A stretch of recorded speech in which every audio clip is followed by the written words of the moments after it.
bien. Mama, mamung ongka. Amigo, sa pagpapatuloy po ng ating video, after po na ma-deliver po yung mga ma-deliver po yung 50 piraso, ito po, nagpe-prepare naman po tayo para po sa feeding program. So, medyo marami po ang order. Sabi ko kay Tia Celsa kung magkano yung natira sa lahat ng niluto, yun yung bibili namin ng 5 Pilipinos. At saka ako, yun ang babayaran ko, sabi ko kay Tia Celsa. So, and then kapag merong umorder pa ay may bumili, ang sabi ko ay ibenta rin. Kasi napakarami naman namang na-prepare na para po sa feeding program.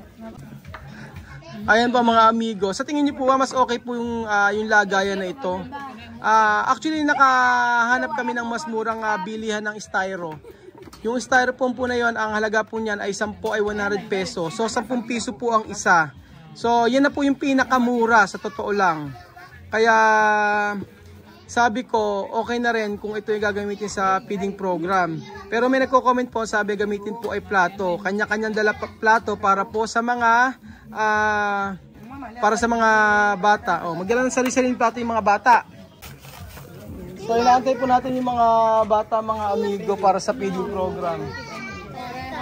Dali naman ni Lihia nagbebenta. Nagbebenta yata sa school si Lihia ng ng mantikaw. Kaya ito mantikaw, no? Está bien. Nagbebenta siya sa school, Ito po si Miray mga amigo, nakakaamoy po siya ng adobo. At nag-aantay po siya. Meron pong order si Miray ng 5 adobo, kaso walang rice para daw po sa bar nila. So okay lang naman. Ang sabi ni Tia Celsa, kung ang gustong orderin ulam lang. Kasi pang daw po, sabi pampulutan. Sabi ni Tia Celsa, iba na lang ang presyo. Yung presyo ng kagaya sa piniritong manok, gano'n na lang din yung presyo niya sa may adobo. So okay na okay po. Dahil okay na okay yon. Dahil wala nang rice, wala nang itlog. So kikita agad. Gusto na ako. Gusto na si Pasensya. Kaya kumakain na siya. Esto adobo. Adobong manok. Adobo manok. Ang saram-saram. Ang saram-saram daw. Hiwalay niya si Kadyan.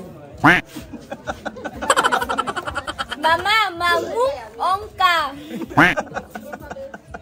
Okay, Meja. Sa totoo lang mga amigo, ang kinatutuwa ko sa nangyayari ngayon ay yung pagbebenta ay bukod sa naging negosyo nila ay maraming bata rin nakakakain dito dahil sa feeding program. Hindi lang yung laging magpapakain dito ang iniisip natin, minsan yung talagang pagkakakitaan nila panghabang buhay. So kahit po si Pasensya, yung sila Celia ay inaaral po kung paano yung ganitong klaseng pagnenegosyo. Mama, gutom na ako.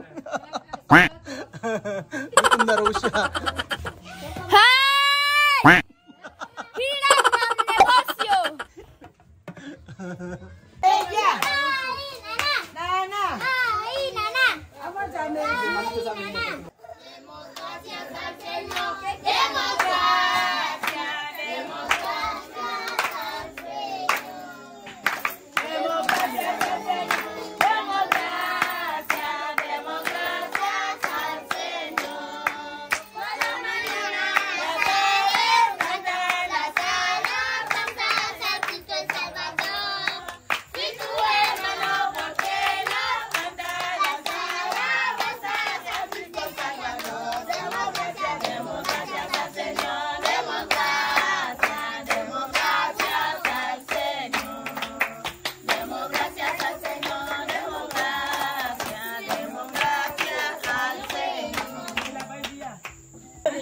mia tetenya mabalinya wana watu makoroma be. Aya pitali amba na mibukala leo takamu. Mshene na kuwe. Ya wana wewe mojani medomo nyamani zichimila leo. Engula ebwale matete ngwale mulu. Kego makango. Na dienye bono nye biye belabe. Watu wae jukena watu wae gara lale kuchene chewa keka kwa. Eli na Señor Jesucristo. Amen. Sila.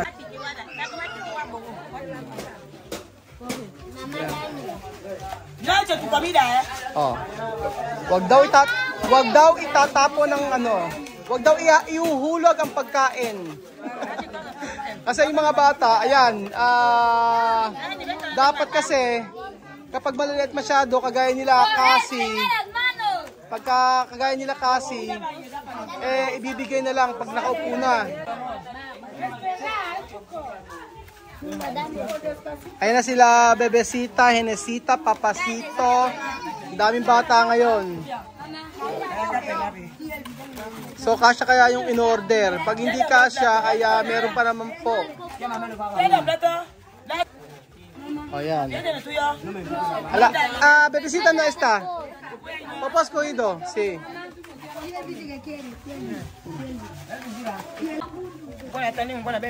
Ayan po mga amigo. Kasya ba? Kasya naman, kaso wala si Pasensya. Kaya si Pasensya dito nilang kakain. Ayan, meron pa dito mga amigo. Ayan. Kamu ba, Cedric? Galing, nag-football oh. Ngayon, Gutom na gutom ako. gutom na gutom si Cedric. Ha? Yan daw. Sarap ng adobo natin, tsaka itlog oh. Grabe. Ikaw ba? Está bien. Oh, Henesita. Está bien? Ito si... Oh, di ba nakakatawa mga amigo, meron na nga negosyo, meron pang papiding program dito sa Equatorial Guinea na kung saan ito tingnan si Mahmoud oh. Ayan. Mahmoud, busog! Busog! Grabe itong mga bata oh. Gutom na gutom. Kamu ba? Bien.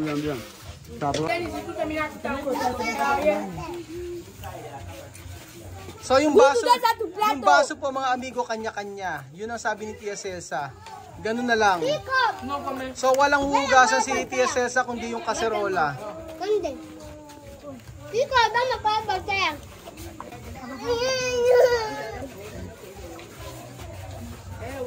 Ayan po. At meron tayong juice dito. Ang flavor po ay kesa bores, naranja. Orange juice, mga amigo. So, gumagamit po si Tia Celsa ng tabo. Alam niyo po ba ang tabo dito ay ginagamit po nila na parang baso. Ganun po sila, mga amigo. Kahit po sila Pasensya, yung mga Aprikano po, yan po ang gamit nila na baso. Ang tabo. So, don't worry, hindi po ginagamit ito sa CR. Busog ako. Oh, busog si Alima. Ayan po ang mga bata. Ay, si Kiko. Kiko, ka mo ba?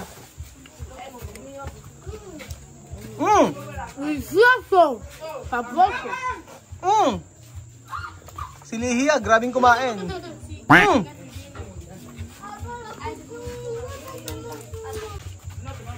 Ito mga nag-football, tingnan nyo.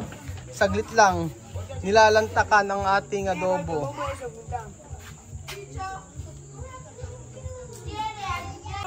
Ano yun na? Mahmoud? Suma? Ito ka na suma? Ven, mamu, ven. Uno puede comer. ¿Qué hicimos? ¿Tú tienes zumo? Vete. Baso de Pilipina. Galing sa Pilipinas pa. Masarap magluto. Bangkay Filipino. Kaanga Samara Africano. Salamat kabayan. Salamat kabayan. Kito dito, Sophie?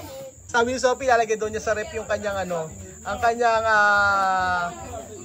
pagkain. Baka daw may kumuha kasi.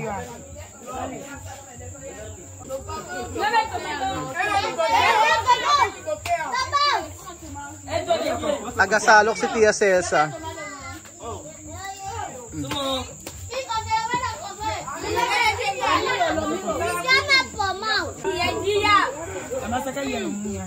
Busog na naman ang mga taga-Ikuko mga amigo. Nakakatuwa ang ating feeding program dito.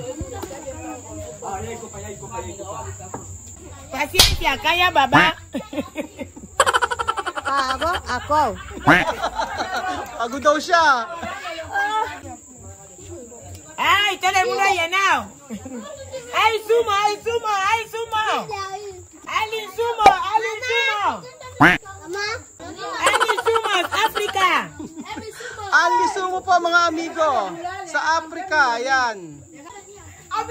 So sasawaan po sila mga amigo sa juice na pinrepare ni Tia Celsa. At alam nyo po, sabi ni Tia Celsa, dapat pagagawa ko dalawang ganito. Sabi ni Tia Celsa, ngayong araw ay anli sumo po ang magaganap. So pag naubos yung juice na yan, magpe-prepare pa po si Tia Celsa para sa mga bata. Pero kita nyo po yung mga pagkain ubos. Kita nyo si Alima. Grabe. Asa na yung ano ni gusto kong makita. Alima, donde tu hueso? Hueso de Alima. Quiero ver tu hueso. Oh. Dente. Actually, tapos na pong kumain yung mga iba, pero si Mamud, tignan nyo po.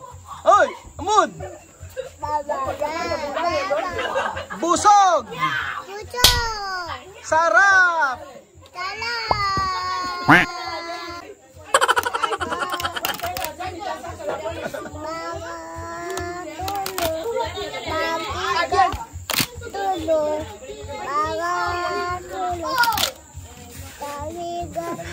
Hindi niya makakalimutan ang paa, tuhod, balik at ulo.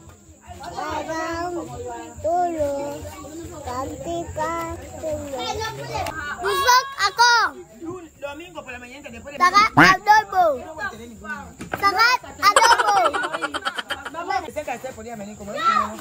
Ayan pa mga amigo, hanggang hindi na uubos ang juice ay hindi tayo uuwi sa ating bahay.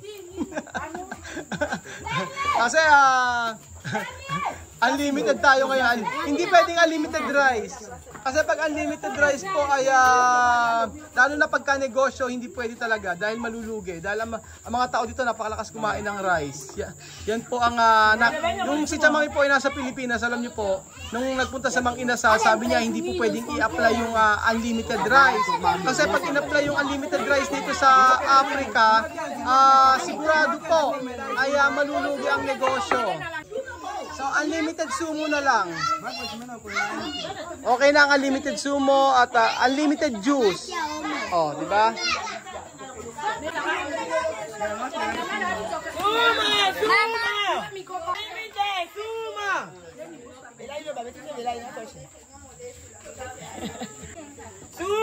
Sumo, unlimited sumo. Mucha vitamina. Ayan po mga amigo, unlimited sumo para sa Ikuko. At ako yung magpapaalam na. Paubos naman na ang juice. Grabe uminom si Papito ng juice. Salamat po mga amigo sa inyong pagsuporta sa araw na ito sa panonood. Na-appreciate ko po yung inyong panonood. At syempre yung hindi niyo po pag-skip ng ads. At syempre yung pag-share nyo ng ating video. Like na rin po. At syempre, mag-comment na kayo mga kababayan ko. Salamat po. At Ado Silog, dito lang po sa Africa. First time na naman. Maraming magagal sa pag sabing first time. Salamat po mga ubos mga amigo. 5 beses daw siyang uminom. Guardaw daw para sa klase niya. Itabi daw para sa school ni Sophie. Salamat po mga amigo at kita-kita ulit tayo uli bukas. Sa Diyos sa manana. Ciao! Ciao! Adios! Adios! Kumakain na si Misma.